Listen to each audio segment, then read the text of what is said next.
Bonjour Adrien Maschino.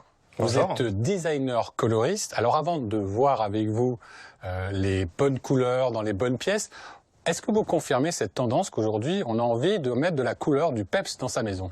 Alors oui, en effet, il y a un retour de la couleur en force et un retour des époques qui exprimaient la couleur, notamment les années 70 ou les années 80 avec le style Memphis et tous ces mobiliers, ce design ultra coloré qui réapparaît, qui est réédité et qu'on a envie de remettre dans nos décos au goût du jour. Et comment vous expliquez ce retour à la couleur? Face à la morosité, peut-être aussi ambiance, on a envie de fun, on a envie d'autre chose, on a envie de gaieté, et donc peut-être ça peut passer par un intérieur un peu plus coloré. Comment associer les couleurs dans un intérieur? D'abord, qu'est-ce qu'on met dans quelle pièce? On va pas mettre les mêmes couleurs dans une chambre à coucher que dans un salon ou que dans une cuisine.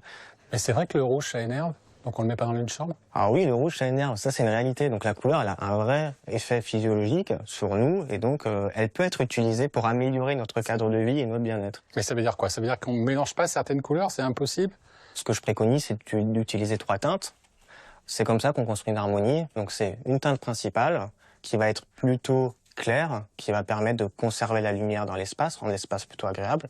Une teinte intermédiaire qui est moyennement soutenue, qui va permettre de dessiner l'espace éventuellement, de définir une zone ou de faire un pan de mur en couleur.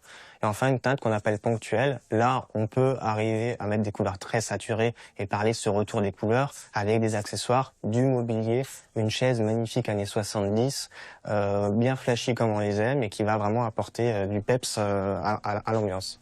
Quand on respecte la règle des 3 couleurs, la couleur principale, on prend ce qu'on veut? On prend ce qu'on veut, suivant les faire chercher. Là encore, on a parlé de la couleur rouge, c'est une couleur chaude. Donc la couleur chaude, elle est plutôt appliquée dans les zones de passage, les zones de vie où on est en activité.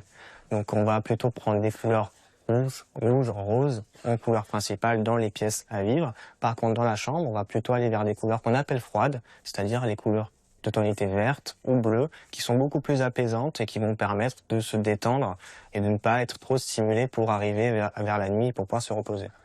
Merci Adrien Maschino d'avoir répondu à nos questions, de nous avoir éclairé sur les couleurs. C'est l'heure maintenant de visiter un logement entièrement rénové pour là aussi prendre quelques belles idées de déco.